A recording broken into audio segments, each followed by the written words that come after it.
बागों से कलियां चुन चुन कर सुंदर हार बनाया। रहे सलामत हाथ सदा वो जिसने तुम्हें सजाया। सजाता रहे वो हर बार सांवरी, सजाता रहे वो हर बार सांवरी। तेरा किसने किया श्रृंगार सांवरी, तेरा किसने किया श्रृंगार सांवरी। ओम श्री विष्णवे नमः। मैं हूँ वामिका और आप सभी का हमारे चैनल आध्यात्मिक सागर में हार्दिक अभिनंदन है। आज आप सुनेंगे कार्तिक मास महात्म्य का अध्याय 9। इसी के साथ आप सुनेंगे भगवत गीता का पाठ, तुलसी माता की कथा, विष्णु चालीसा का पाठ और तुलसी माता की आरती। इससे पहले के अध्याय में आपने जाना था कि किस प्रकार जालंधर ने त्रिलोकी का राज्य किया। अब नारद जी बोले, उस दानवेंद्र राजा ने विधि पूर्वक मेरा पूजन करके हंसकर कहा, हे ब्राह्मण, आप कहाँ से आए हैं? कहीं कोई अच्छी वस्तु देखी है जिस लिए आप आए हो? आज्ञा करिए। तब नारद जी बोले, हे दैत्येंद्र, मैंने एक समय कैलाश पर्वत पर जाकर वहाँ पार्वती के साथ बैठे हुए शिव जी को देखा।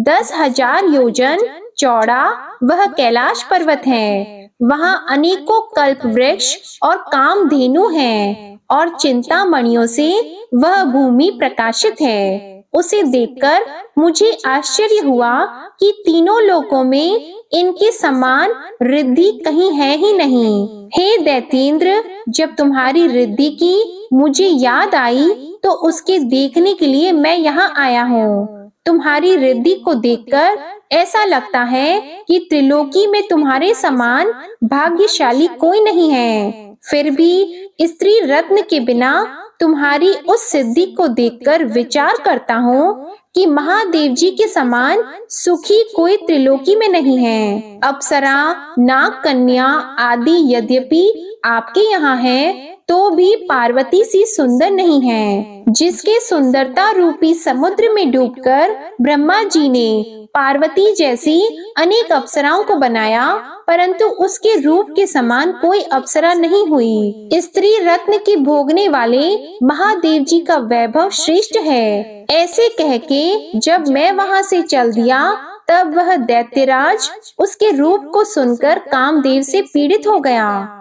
जब भगवान की माया से मोहित होकर सिंह के पुत्र राहु को उसने महादेव जी के पास भेजा, उज्जवल चंद्रमा के समान कैलाश को क्षीण चंद्रमा की तरह अपने काले रंग से रंगकर वह राहु वहां गया। नंदी से निवेदन करने के बाद वह राहु महादेव जी के पास पहुंचा और बोला, हे वृषध्वज त्रिलोकी के स्वामी रत्नेश्वर, जलंधर की आज्ञा सुनो। शमशान निवासी हाड़ों की माला पहने हे दिगंबर, तुमको हिमालय की बेटी ऐसी सुंदर स्त्री किस कारण से मिली है? मैं रत्नों का स्वामी हूँ। वह स्त्रियों में रत्न मेरे ही योग्य है, तुम जैसे भिखारी के योग्य नहीं है।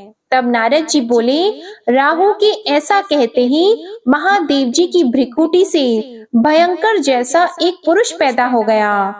सिंह के समान जिसका मुख है, लहलहाती जीभ है, नेत्रों में ज्वाला है, ऊपर को केश है, सूखा शरीर है। ऐसे वह दूसरा नरसिंह लगता था। जब वह राहु को पकड़ के खाने लगा तब शिवजी ने इसका निषेध किया कि वह मारने योग्य नहीं है, यह दूत है और पराधीन है, इसे छोड़ दो। यह वचन सुनकर राहु को आकाश में छोड़ दिया। फिर महादेव जी की उस पुरुष ने प्रार्थना की। पुरुष बोला, मुझको बहुत भूख लगी है, हे देव, मैं क्या खाऊं? तब शिवजी बोले, तू अपने हाथ पैर का मांस खा ले। नारद जी बोले, शिवजी की आज्ञा से उस पुरुष ने अपने ही हाथ पांवों का मांस खा लिया।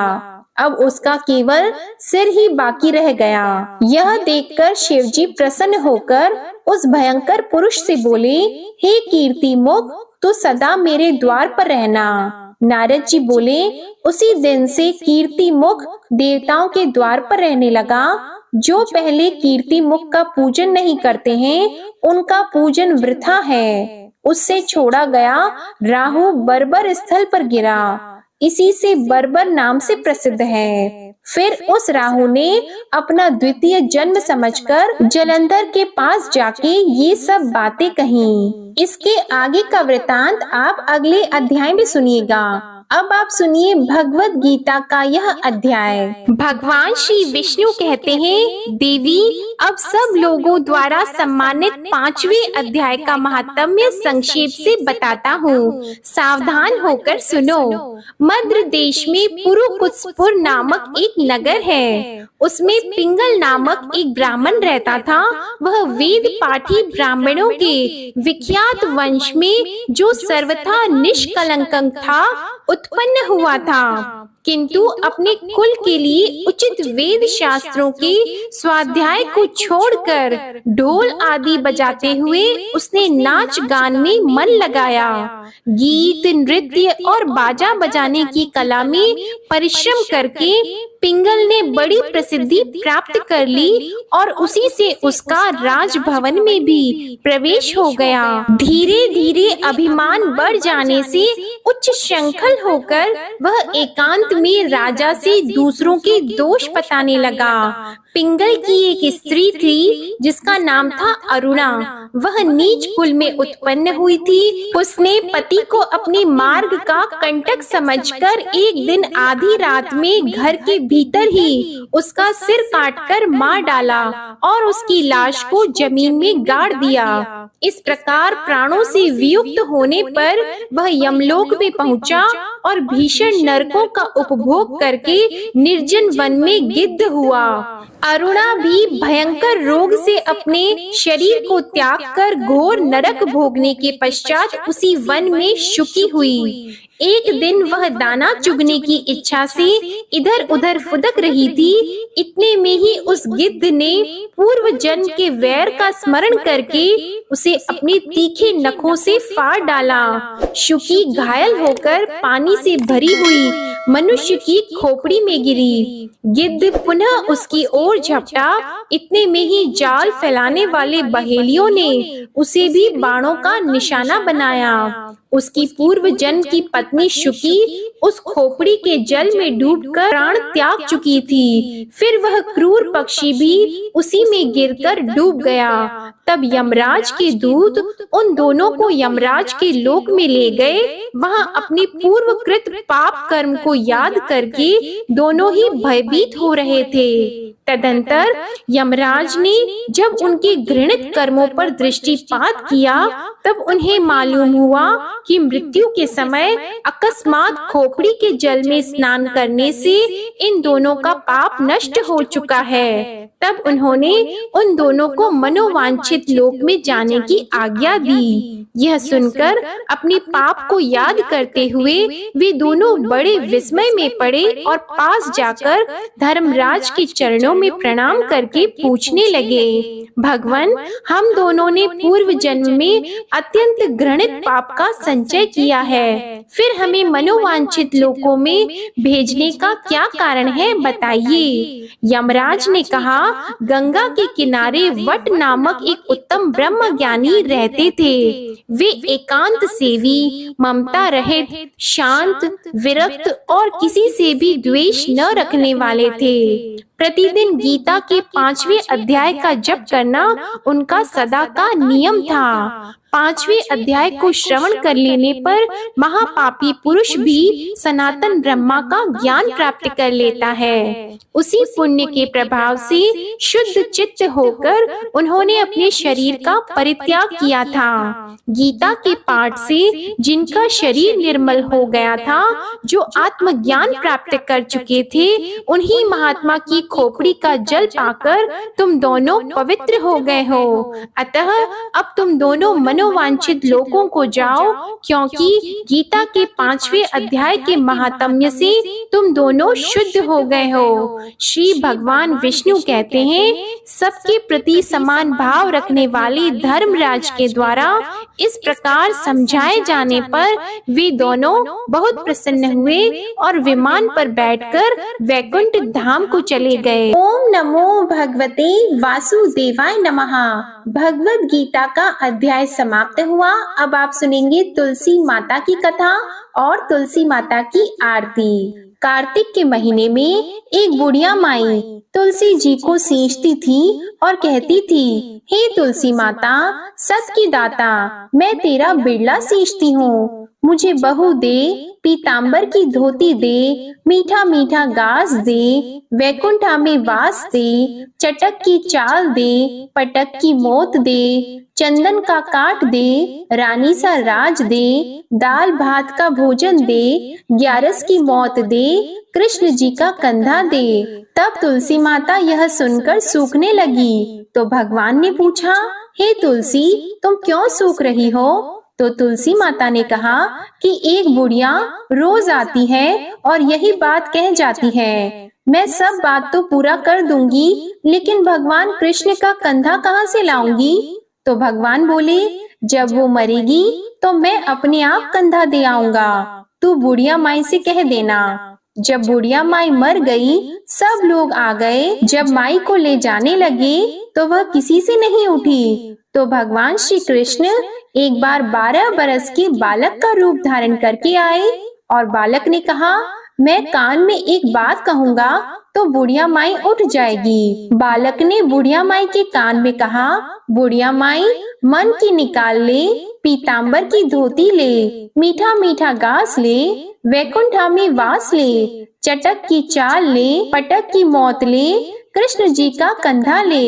यह सुनकर बुढ़िया माई हल्की हो गई। तो भगवान श्री कृष्ण ने उन्हें कंधा दिया और बुढ़िया माई को मुक्ति मिल गई। हे तुलसी माता, जैसे बुढ़िया माई को मुक्ति दी वैसे ही सबको देना। प्रेम से बोलिए श्री तुलसी महारानी की जय, भगवान श्री कृष्ण की जय। अब आप सुनिए विष्णु चालीसा का पाठ। विष्णु सुनिए विनय सेवक की चित लाए, कीरत कुछ वर्णन करो दीजिए ज्ञान बताए।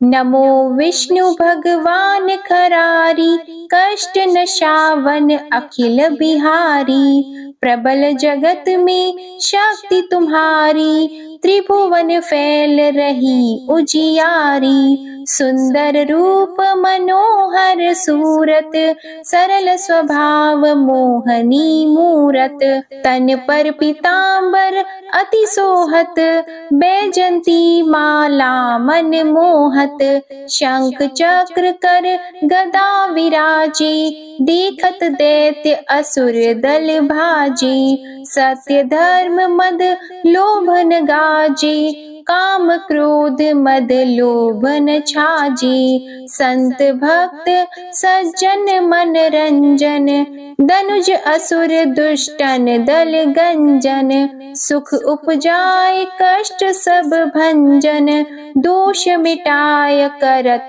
जन सज्जन, पाप काट भव सिंधु उतारण, कष्ट नाश कर भक्त उबारण, करत अनेक रूप प्रभु धारण, केवल आप भक्ति के कारण, धरणी धेनु बन तुम ही पुकारा, तब तुम रूप राम का धारा, भार उतार असुर दल मारा, रावण आदिक को संहारा।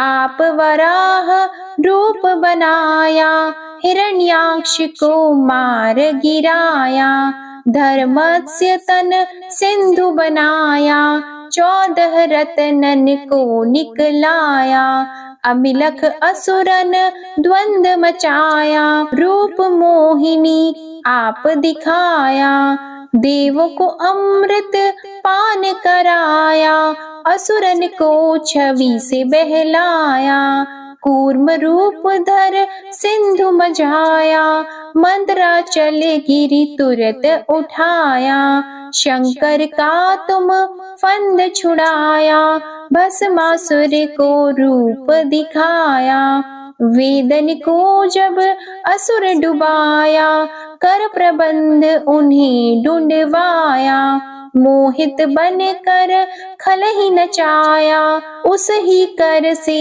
भस्म कराया।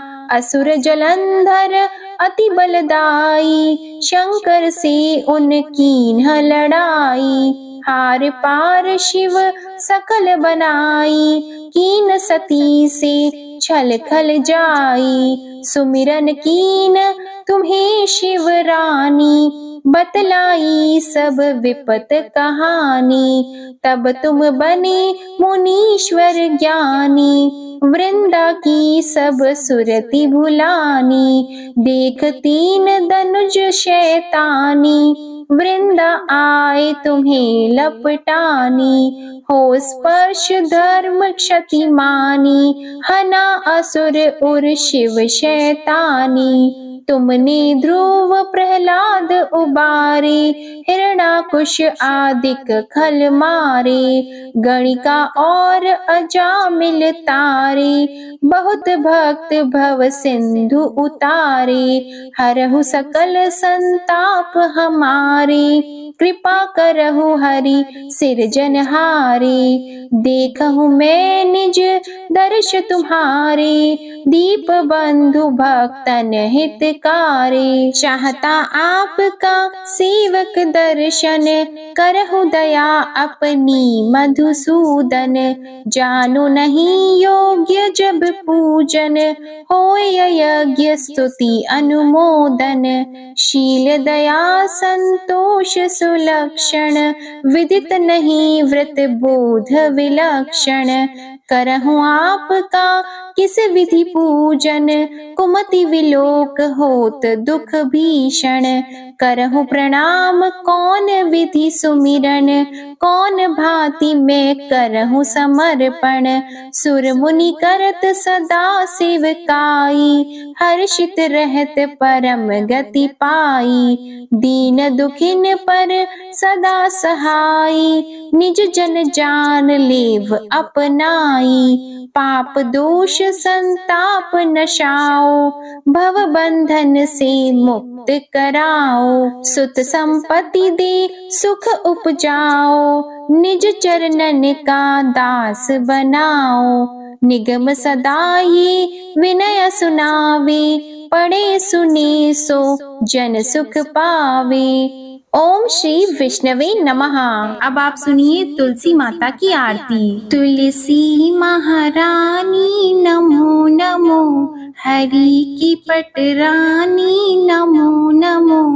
तुलसी महारानी नमो नमो, धन तुलसी पूरण तप कीनो। शालिग्राम बनी पटरानी नमो नमो।